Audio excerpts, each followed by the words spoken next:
welcome channel. It's Adam with ND72.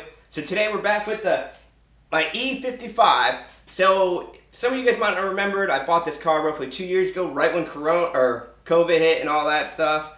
And I got it for a dirt cheap good deal. Drove it around, it was a fun car. Then I kind of crashed it a little bit and totaled it out. And then last year I started rebuilding the whole thing. As you can see, it's still not painted. It still's got the smashed in doors. That is mainly because what I've been searching for, I've been searching for a parts car, just because brand new doors and fenders and all that stuff do cost quite a bit, which I was hoping I could find, like a blown up engine. Like, I don't even need E55. Like, I would be okay with E320, so on and so forth. But everyone I find, even locally, like in Kissimmee, they want $5 or $6 grand for a blown up E320. People are just a little bit crazy right now. So what I decided to do, I found someone who's parting out on E55. He also wants a little bit pricey for doors and stuff like that, but at this point I'm just going to just do it. So I'll be getting doors soon. So the plan on this car is hopefully to get it all good. Like, I still drive this. I drive it to the work the last like month and stuff like that. Runs good, runs fine.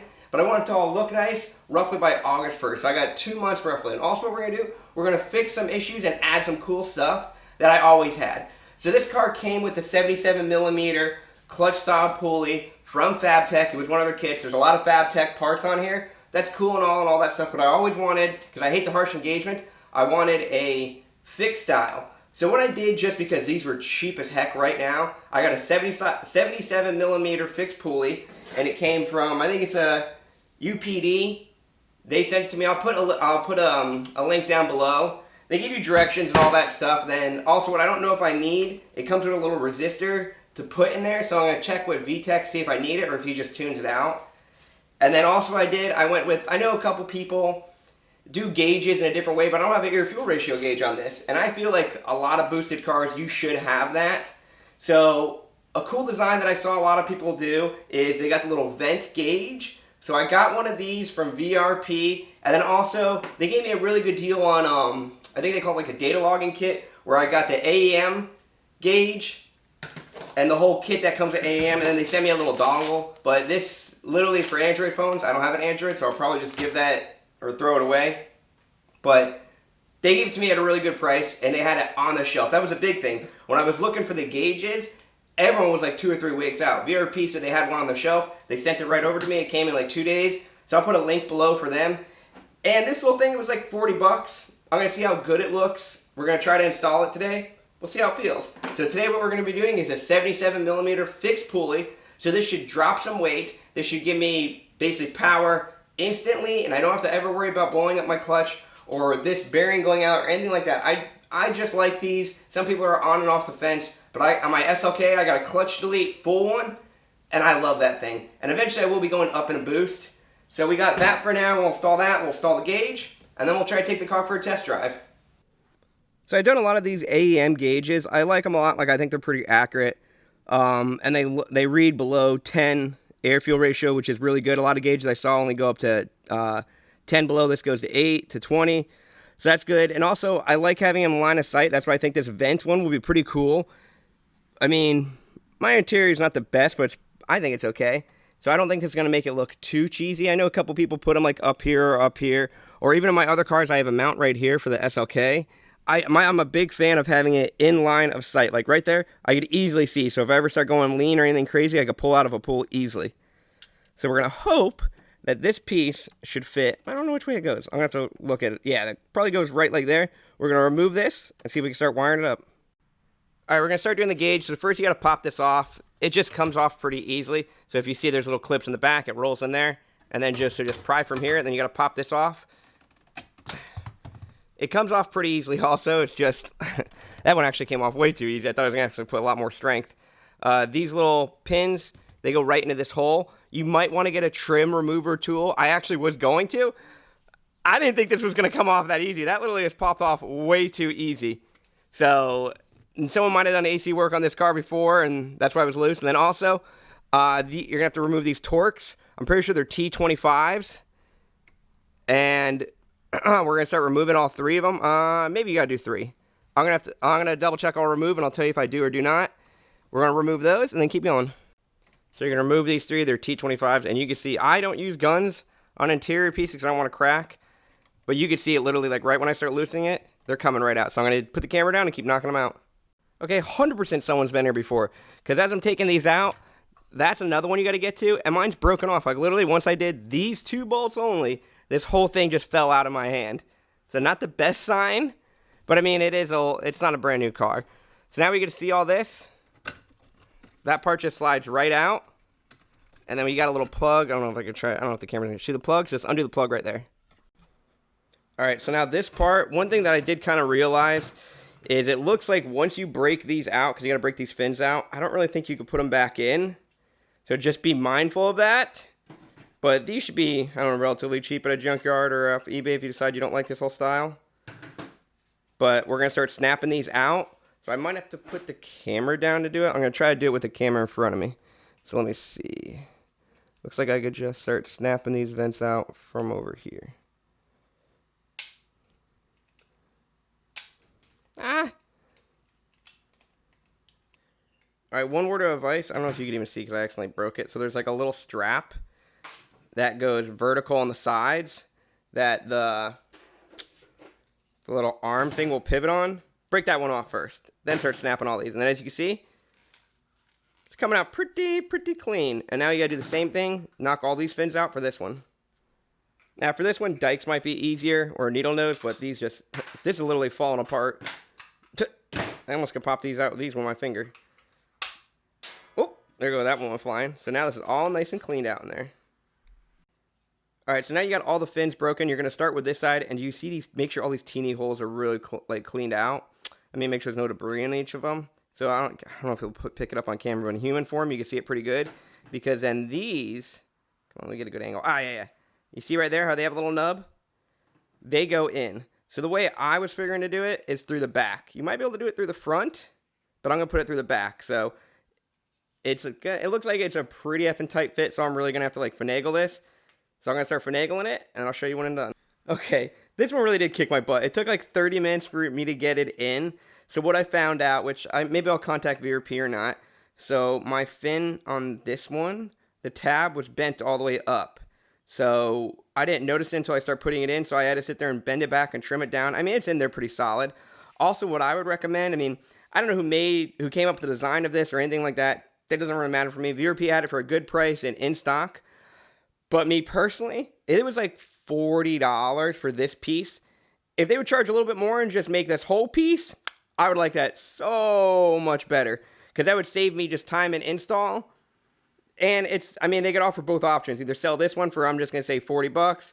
Sell this whole kit where it's just literally 3 bolts you put in and you're done for this part. And that way you're not ever damaging your factory one. I don't know, maybe $80. Maybe people still buy it. That's just my suggestion, but it's in there strong. Like, it's in there pretty good. And then your little gauge fits in there. Whoop, wrong way. And then you can see all your air fuel and go fast and be safe. So far, pretty happy. So next step, the way I'm going to do it, let me get that wrench out of here, is I'm going to start wiring it up. So the AEM kit, like from AEM, doesn't matter if you buy from VRP or anyone, it comes with a brand new O2 sensor for the Y-band. It comes with your little brackets to mount it, which we won't even use that for this kit. And then it comes with your wiring. This is what's going to be done next. So this is going to be the wiring for the power ground. And if you have data logging technology or anything else like that, this will actually send signal to it. And then this one goes to the O2. So what we're going to do first, I'm going to start wiring this up. I'm just going to tap in to the fuse box. I think like the cigarette lighter should be the one I'm going to use. And we'll start knocking that out. So where I'm going to get power from is from this fuse box. So I need to get the wires in there. So if you remove your module, you got a little bag and a little bracket right here. You could actually see, oh man, I don't know if you actually can see in camera, but if you go right in here, you'll see a hole that goes into the car, and I'll show you where it pops out. Yeah, my poor smashed door. So you got to remove this little place right above your pedals and all that stuff. I just did the 3. They're just Phillips screw heads, and then you should be able to drop down. So if you could see, let's try to get a good angle. All right, you see that red wire? That's kind of the area you're going for. So you see that red wire like right there? That's where it should pop out. So I'm going to start feeding it through and pulling it. So the other modification you got to do to this one is drill holes. As you can see, one's bigger than the other one, just because the plugs are. I just used a step bit and kept going until I got what I needed to. One thing I will recommend, do not drill the holes. You see that little, let me flip it around because I'm left-handed. See that little flap? Boop, boop. make sure where you put your holes, that flap can still move. All right, so we got it all wired up. I tapped into the cigarette lighter fuse, which is going to be right there. So on my setup, literally just take a meter and make sure that you have power on when key on and power off when key off. And then to run the wires, or the ground, I just went right there. I just tapped a little hole right there, like you barely could see it once I put the cover on. And then for the ones that go to the O2, this is the coil. I kind of like did a little hole there, routed it, and then I just went straight down. Everyone said it's going to be a little bit different, but my headers came with little ports. So I'm not really going to show that because it's kind of counterproductive. So once we put this cover on, you'll never really see the wire except this one. Okay, few recommendations. When running the wire from the O2 sensor, go from the bottom up before you put the gauge in. Because I did it the opposite way, and then I had to undo it and go all the way up. So you're going to go all the way up from the ground and then go through in there.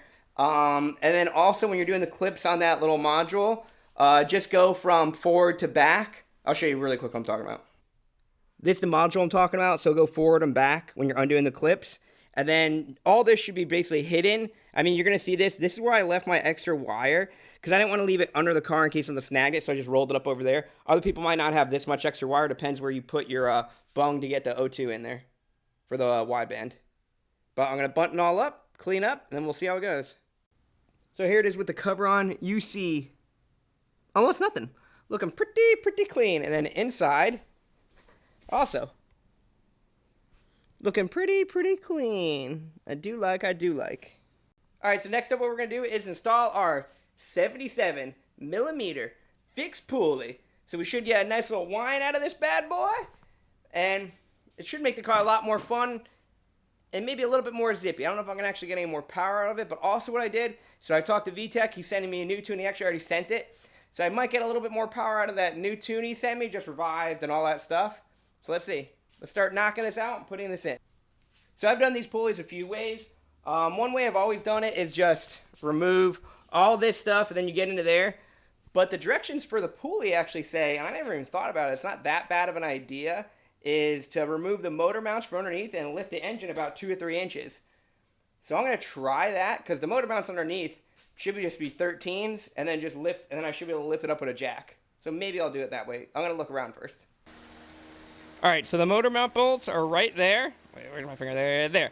And they're 13, so if you need to try to find them, look for the rack, go up. There's one of them, and then you come all the way over, and then there's the second one. So make sure you undo those 2 bolts if you want to do this method before you lift the engine. And I just put a piece of wood right here. Just always use wood or something that definitely, don't put a jack right over here. You'll crack this pan, and then you're really effed up. All right. Oh, not bad. Oh, I got a teeny little oil leak over here, too, I need to take care of. Nice little secondary drain plug.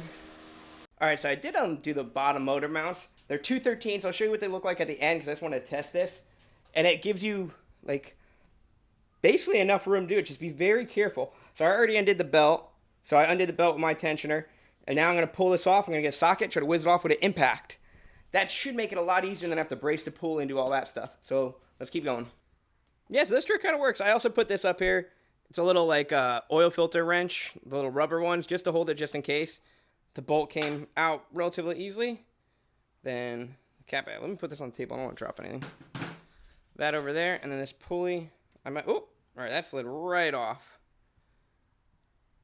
Came right out. My little dowel pins are still good. Make sure you remove any shims. I'm gonna be really careful with these. I'm gonna cut myself. All right. I'm definitely gonna put the camera down. I'm gonna remove these. But like looking at this pulley, like if anyone wants it. I mean, I'll probably wait a week or 2, but man, it's still pretty smooth. Like, it looks good. Bearing seems pretty good. So we're going to keep going. Gee, someone's calling me. All right. All right, so we got the Pulleys Compared. It's 77 millimeter, 77 millimeter. Also, what I like about this, it says it's 77 millimeter on it. These you got to measure all the time. I know that's like something so stupid, but it just annoys me in the littlest way. Also, I weighed them. This weighed about like 2.3 pounds on my scale. This is basically a pound lighter, and like you can feel a difference. Even my scale is off a little bit. Like if this is 1 pound rotational weight, like that's gonna be a big difference on the supercharger. One thing that I have to do now is I gotta heat this up. Oh, let me talk about this. So one thing I noticed, I don't know if all the fixed pulleys have it. They got these 2 little set screws here. Now what these are, I can't even remember what they're called, but they're pretty common in like like heavy industrial and like automotive field. So what you do if you ever need to remove this pulley, you could take screws or the proper bolt and you thread it in here because they're threads, and then it'll actually push it away. So for removing, they made it really easy. I don't know if they all have that, but I just noticed it on this. I think that's pretty cool. So right now we're going to heat it up and get ready to start putting this on. To get this one on there, it's a pretty tight fit. So you got to heat it up, which we're going to use our little torch here, or you can throw it in the oven, and then with a dead blow and bang it on. With a dead blow, not using like a steel mallet. So we're going to attempt doing that. I'm going to put the camera down, and we're going to put it in. Yeah, I heated it up, and it slid right on after that. One thing I don't like, I wish the dowel pins would actually stick out more, but they don't really. I don't know why. But it's all the way seated in there. Like, if you look, it can't really go anymore. So we're going to put the bolt on. Maybe the bolt will push it through a little bit. But once I got it up to, like, I don't know, 150 degrees, it kind of went right on. But we're going to keep going. I don't know if I already said this, but pulley's all in. Another thing I noticed is, like, it is fixed to there now, which is pretty cool. The belt looks good. And what I'm doing right now, Vtech already sent me the tune, so I got it loading up right here. So it's loading up. Make sure when you guys do this, you unplug your fan and you throw like a little trickle charger, man. I just got my little trickle charger hanging over there, and I got the fan unplugged. Takes about 3-4 minutes to load up a tune. And I will say this about Vtech and the tune. The huge thing I really like about them is his customer support. Like, I could text him, and I message him, I say, I'm having a problem with this, I'm having a problem with that. He could usually figure it out pretty quickly with me, and he'll let me, like, literally, I told him I need this tune. He sent it to me really quick. Once I sent him my VINs and all that stuff and reminded him about the car and all that stuff, he sent the tune right over, and it's very easy to work with him. So I do suggest anyone. I'll put a link to his website below, but always contact him if you need to. Talk to him on, like, I don't do it on Instagram, I do it on Facebook Messenger. So you can find him. He's always on the forums and stuff like that, and he does really good tunes. A lot of fast guys use him. And he's now done all 10 of my, no, he haven't done all of them. He's done almost all my cars so far. Very happy with it. So now we're just waiting. We're at 72%. So everything should go well, and then we're going to fire up the car and make sure everything goes. All right, we got it all ready. We're going to fire it up, and I'm going to go look at the belt.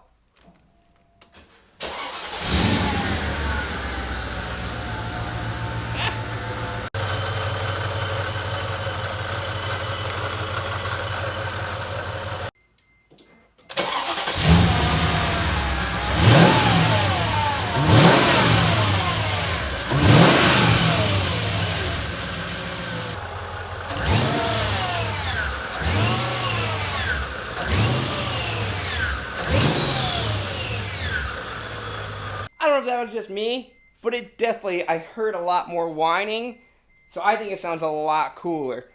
I want to go take it for a test drive right now, but it just got done pouring, so I might just go take it to putt around a little bit, and then I got some other things coming in for this car, but I kind of want to go for a test drive right now, just to see if you can hear it in the car. I think I might. So I did a few pulls. It's kind of pointless because how wet it is outside, but man, like, it feels a lot zippier, and the air fuel gauge is, I mean, easy to see, pretty nice. Let's see if I could kind of do a pull. Might be a little bit unsafe with the camera in my hand, but we'll try to see. I'm pretty sure I'm just gonna spin like hella hardcore. Oh, I got people behind me. Hold on. Yeah, I'm not even gonna floor it. I felt like it's gonna break loose real quick, but super happy with it. Not bad at all. Yeah, we're going to try it again. I mean, we got some good air-fuel ratios. It's just so wet. We're going to try it and see if I can actually hook up. But I only got like a quarter tank of gas, so I got no weight in the butt. And it still is 82 degrees out after it just stormed here. So let's just kind of see. I might have to go a little bit easy because it might be a little bit sketchy. I'll do this with a camera in my hand. Let's see.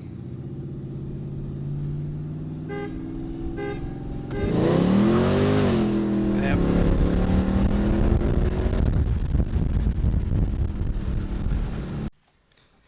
We made it home. Let's kind of check this belt out, see if anything crazy popped out. Oh, my hood looks so pooped. I need to probably grease those.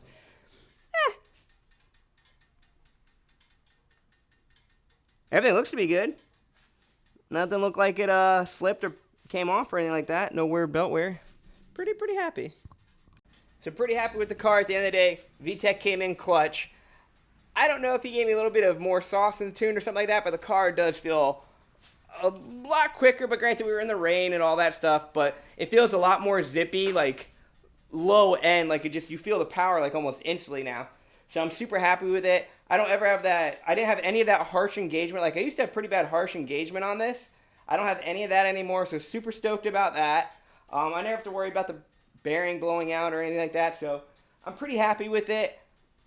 Now, doing the whole procedure of like lifting it up from the motor mounts, I don't really, I mean, it wasn't that bad, but I think the fan probably would have been just easier to remove the fan next time. So I'll probably do that, and I might be going more boost, bigger supercharger, doing some more stuff, but I want to take this car and make it look nice again.